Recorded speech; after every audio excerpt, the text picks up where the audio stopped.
Good morning. কটায় ঘুম থেকে উঠেছো তুমি? 5:30।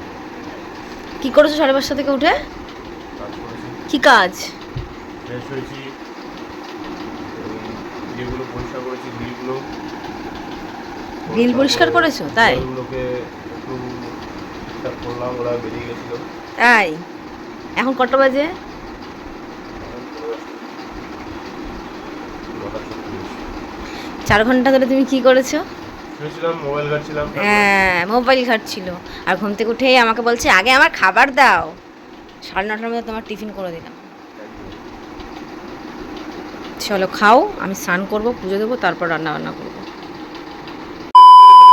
Hello everyone, good morning. Dipsharmi লাইফস্টাইলে সবাইকে স্বাগত জানিয়ে নতুন একটা দিন, নতুন একটা ভিডিও শুরু করলাম। কেমন আছো সবাই? আশা করছি অনেক ভালো আছো, সুস্থ আছো, আর আমিও অনেক ভালো আছি, বিন্দাস আছি। তো ভিডিওটা ফার্স্টে আমি ভয়েসেই দিচ্ছিলাম, কিন্তু দেখলাম যে পাশ থেকে মানে গান বাজছে, তো সেই জন্য আমাকে মিউট করে দিতে হলো, কিছু করার নেই। তো এই জন্য ভয়েস ওভার করে চালাচ্ছি, ম্যানেজ করে নিও। তো সকাল সকাল উঠে আমার কাজ বাজ হয়ে গেছে, দেখেছো, কাজ করে আমি স্নান করে নিয়েছি। আর ঘড়ির কাঁটায় এখন সময় বলছে ঠিক 10টা, আর এখন আমি পুজো দিতে যাচ্ছি। চলো, শুধু পুজোটা দিলেই হয়ে যাবে। এই ছাদে তোমার প্যান্টটা তোলার ব্যবস্থা করো। বাড়ি ঘরের যা অবস্থা। তবে আজকে মিস্ত্রি দাদারা আসেনি, মিস্ত্রি দাদার কাজ বন্ধ, তবে হয়তো পাইপলাইনের কাজটা হবে। চলো না, পুজোটা দিয়ে নিই।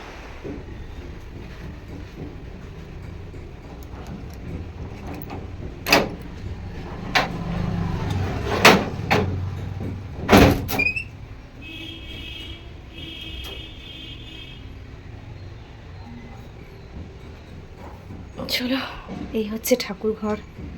অনেকটা বেলা হয়ে গেল জানো তো, মা অনেক সকাল সকাল পুজো দেয়, বাট আমার আজকে লেট হয়ে গেল। চলো, দেখো ঠাকুর বাসনও মাজা হয়নি, তো মেজে টেজে পরিষ্কার করে পুজোটা দিয়ে তারপরে আবার অন হচ্ছি। চলো, আজকে দেখো গাছে ফুলই ফোটেনি, কটা ফুল, এতগুলো ঠাকুরকে এই কটা ফুল দিয়ে পুজো দেওয়া যায় বলো? কি বলবো, আজকে একদমই ফুল ফোটেনি। চলো পুজো দিয়েই নি।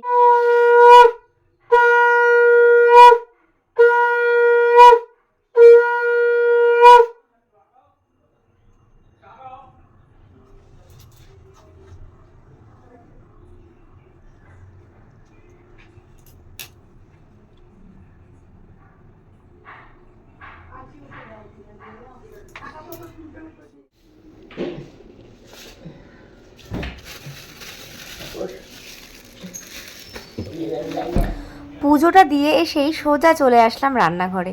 আর রান্নাঘরে এসেই ফ্রিজ খুলেই দেখছি তোমাদের দাদা ভাই বাজার থেকে নিয়ে এসেছে এই দেখো মটন, যেটা দেখে আমার তো মনটা দারুণ খুশখুশ হয়ে গেল। সত্যি বলতে মটন খেতে এত ভালোবাসি তোমাদেরকে কি বলবো, কিন্তু আমার পোড়া কপাল এই বাড়িতে মটন না করাই হয় না। তার কারণ কি বলো তো, যেহেতু আমার শ্বশুর মশাই শাশুড়ি মা দুজনেই হচ্ছে প্রেশারের পেশেন্ট, মানে ওনাদের হচ্ছে হাই প্রেশার, সে কারণে না খাসির মাংসটা আমাদের বাড়িতে আনাই হয় না, খুবই রেয়ার। তো যাই হোক, মাংসটা আমি ভালো করে ধুয়ে নিয়েছি, ধুয়ে তারপর এটাকে এখন আমি ম্যারিনেট করে রাখছি। দইও নিয়ে এসেছিলো, তো টক দই দিয়ে পেঁয়াজ দিয়ে দেখো কী কী দিয়ে আমি ম্যারিনেট করি। বাড়িতে আছি আমরা দুজন, মানে তোমাদের দাদাভাই আর আমি। শ্বশুরমশাই শাশুড়ি মা ঘুরতে গেছেন, তো সেই জন্য দেখো তোমাদের দাদাভাই অল্প করেই এনেছে, যেহেতু ওরা নেই। আর এখন যা খাসির মাংসের দাম বুঝতেই পারছো, তো সেই জন্য ওই 250 মতন মাংস এনেছে। তো ওই দুজনের আর কি আমাদের হয়েই যাবে, টোনাটুনি দুজনের। আমাদের 2 পিস করে হলেই তো অনেক, তবে এখানে 2 পিস না 3-4 পিস করে হয়তো হয়েই যাবে, তাই না বলো? তো যাই হোক, মানে অল্প জিনিস জানো তো খেতে বেশি স্বাদ লাগে। আর মটনটা কিন্তু আজকে আমি একটু ভয়ে ভয়েই রান্না করছি, তার কারণ এই নিয়ে 2বার আমি মটন রান্না করছি। মানে এর আগে একবার রান্না করেছিলাম, তাও ধরো 1.5 বছর 2 বছর আগে, আর তারপর আমি এই যে এখন মটন রান্না করছি। আর এর মাঝখানে যখন আনা হয়েছে শাশুড়ি মাই করেছে, তাই একটু ভয়ে ভয়েই রান্না করছি, জানি না কেমন খেতে হবে। তবে তোমাদের দাদাভাই কিন্তু আবদার করে রেখেছে মটনটা যেন খেতে যেন সেই হয়, খেয়ে যেন আমি আজকে তৃপ্তি পাই। অনেক দিন পর আনলাম, যেন রান্নাটা ভালো করে করা হয়, তাই আর কি করছিলাম। সত্যি বলতে একটু ভয় নিয়েই, যে জানি না কেমন হবে।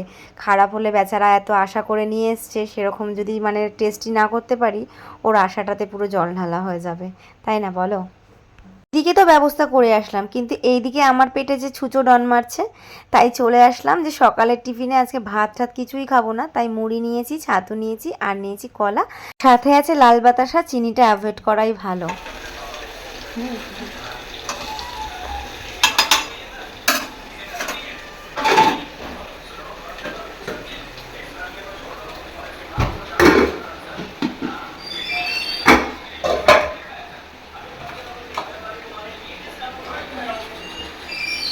ভাত মুড়ি দেওয়া হয়ে গেছে, রান্না একটা ভাজি করেছি যেটা হয়ে গেছে, আর এদিকে হচ্ছে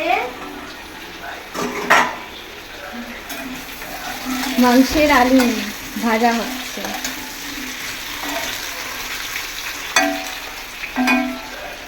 আর আজকে ছোট বাড়িতে করছি, কারণ ডোনারুমি দুজনে আছি, বুঝতেই পারছি। আশা রাখছি এটা তো হয়ে যাবে হয়তো। চলো, বারবার ক্যামেরা অন করতে পারছি না, তার কারণ হচ্ছে একটাই, লেট হয়ে যাবে, একটু বেলা হয়ে গেছে, একটা বেজে গেছে।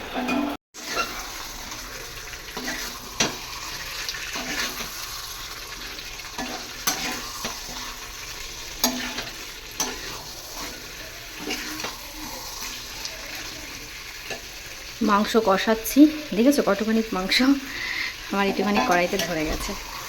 এরপরে যদি বা প্রেশারে দেবো, সিটি মারবো, নাহলে না মটন সহজে সেদ্ধ হতে চায় না, অনেকক্ষণ ধরে কষাচ্ছি জানো তো।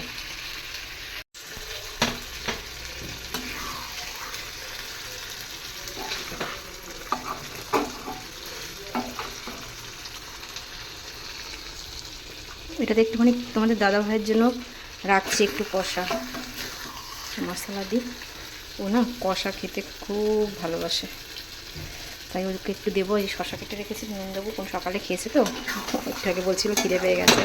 আর কি বলো তো, এই মানে মাটনের গন্ধেই ওর আরও বেশি খিদে পেয়ে গেছে, আমি জানি, বারবার বলছে হয়েছে হয়েছে, তাই একটু কষা মাংস রাখলাম, আমাদের দাদাভাইকে দেবো।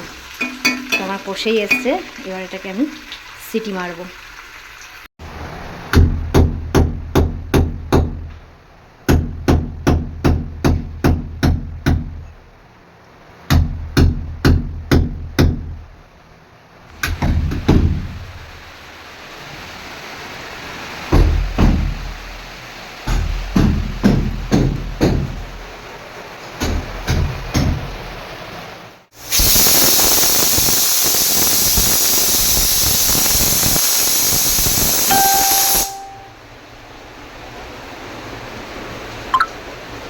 10টা সিটি পড়ে গেছে, তাই এটা নিভিয়ে দিচ্ছি।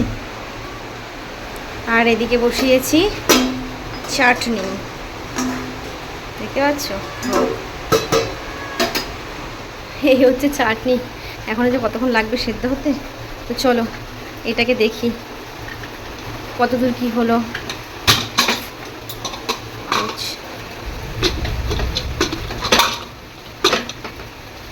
ওয়াও, দেখো পুরো লাল লাল লাল লাল ঝোল হয়েছে। চলো এর মধ্যে আলুটা দিয়ে দিই। আলু আর গরম মশলা না দেওয়া ছিল না, ওই দুটো দিয়ে একটুখানি ফুটিয়ে নেবো জাস্ট, বুঝলে। চলো ফুটিয়ে নিই। ওয়াও, কালারটা দেখে আমি নিজেই প্রেমে পড়ে যাচ্ছি, বিশ্বাস করো, দারুণ কালার এসেছে। এদিকে দেখো জোরে বৃষ্টি হচ্ছে, দেখেছো কি জোরে বৃষ্টিটা হচ্ছে, মুষলধারায়। দেখো পুরো অন্ধকার হয়ে এসেছিল, পুরো সন্ধেবেলা হলে যেরকম হয় সেরকম হয়ে এসেছিল। সারাদিন বেশ ভালোই রোদ্দুরটা দিয়েছিল, আর এখন কি জোর বৃষ্টিটা হলো, দেখো পুরো জল হয়ে গেছে।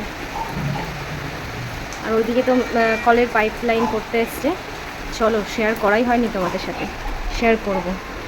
আর এইদিকে আরেকজনকে দেখো ম্যাও ম্যাও ম্যাও ম্যাও করেই যাচ্ছে সমানে, গন্ধ পেয়েছে মাংসের। আর কি, দাঁড়াও রেলটা টেনে দিই। বাবা চলো, খুব জোর বৃষ্টি হচ্ছে। এটা ফ্রিজে আছে। গাইস এতক্ষণ তো রান্না বান্না সব আমি করলাম, এইবার এটা দিয়ে কি হবে আশা করি গেস তো করতেই পারছো তোমরা। তো এটা দিয়ে এখন বানানো হবে রায়তা, আর এটার দায়িত্ব দিয়েছি এই যে আমার একমাত্র বরজানকে, তোমাদের দাদা ভাইকে। তুমি এতই কালো সোনা, তোমাকে ক্যামেরার সামনে দেখাই যাচ্ছে না। আমার বর জগতের আলো, বেশি দিও না, অল্প অল্পই দাও। দাঁড়া না। রায়তা বানাতে কি কি লাগে একটু বলে দাও আমার বন্ধুদেরকে, যারা জানে না। যারা জানে না তারা, হ্যাঁ আমাদের গাজর দিলেও টেস্ট লাগতো বলো। গাজর, হ্যাঁ এর মধ্যে তো গাজর, এখন তো গাজরের সিজন নয়, শুধু খাবার সবজি মতন যেগুলো স্যালাডের সবজি। হ্যাঁ বেসিক্যালি এটা তো স্যালাড টাইপের জিনিস, স্যালাডই বলে পাঞ্জাবিতে বেশি চলে। এটা আমার ভাইও খুব ভালো বানায়, বেশি নুন দিও না, টক হয়ে যাবে। দুইটা বোতল ফ্রিজে দাও, ফাটা যাবে। তো বন্ধুরা এই যে রান্নাঘর দেখো পুরো ক্লিন করে নিয়েছি, যা বাসন কাসন ছিল সব ধুয়ে ঠুয়ে রান্নাঘর পরিষ্কার করে নিয়েছি। হ্যাঁ দিচ্ছি। আর এখন তোমাদেরকে মেনুটা শেয়ার করলাম না, কী কী রান্না করেছি, একবারে খেতে বসে শেয়ার করব, ঠিক আছে? চলো।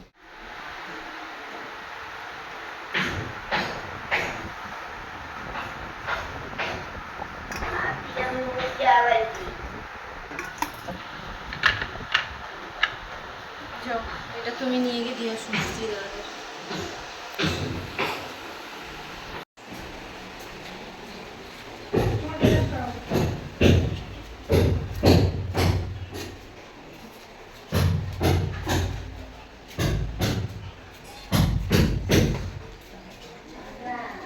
এলো চা।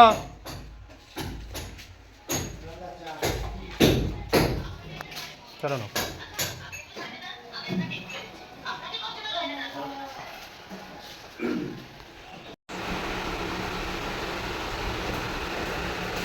চলে এসেছি বন্ধুরা গরম গরম ভর্তি করে ভাত নিয়ে।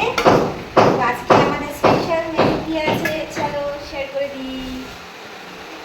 তো এখানে রয়েছে এটা হচ্ছে পটল ভাজা, একটু অন্যরকম করে করেছি, ওই কালো জিরা ফোড়ন দিয়ে পেঁয়াজ টিয়াজ দিয়ে ধীরে করে ভেজেছি। আর এখানে রয়েছে বুঝতেই পারছো রায়তা, আর এখানে রয়েছে তোমাদের দাদা ভাইয়ের স্পেশাল খাবার চাটনি, ও ভীষণ ভালোবাসে। তবে কি চাটনি তোমরা কমেন্টে জানাও, ঠিক আছে? কিসের চাটনি করছি এটা বলবো। আর যেটা স্পেশাল রান্না তোমাদের জানাই, আরেকবার দেখে দিচ্ছি, লাল লাল খাসির মাংসের ঝোল। ও আজকে আমাদের সানডেটা পুরো জমে যাবে, তাই তো?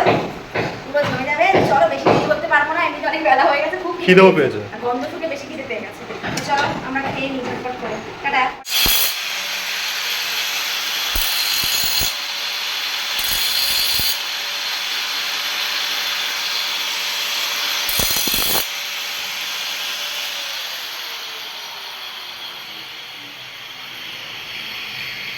এটা একটা হয়ে গেছে।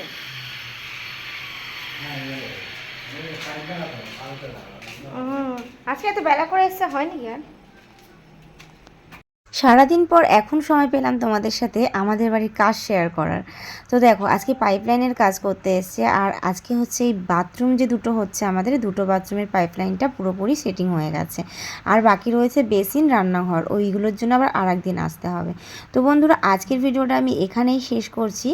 তো আজকের ভিডিও তোমাদের কেমন লাগলো অবশ্যই কমেন্টে জানিও, ভালো লাগলে অবশ্যই শেয়ার করো, আর প্লিজ প্লিজ তোমরা একটু কমেন্ট করে জানিও তো তোমরা কীরকম ধরনের ভিডিও দেখতে চাইছো, তাহলে আমি সেরকম ভিডিওই বানাবো তোমাদের জন্য। তোমরা আমার ভিডিও কেউ দেখছো না, ভিউই পাচ্ছি না, যার জন্য আমি পুরো ডিমোটিভেট হয়ে যাচ্ছি, ভিডিও বানানোর ইচ্ছেটাই যেন পাচ্ছি না। তো প্লিজ তোমরা জানিও কীরকম ভিডিও চাইছো। নতুন কেউ আসলে অবশ্যই চ্যানেলটা সাবস্ক্রাইব করে যেও। চলো টাটা।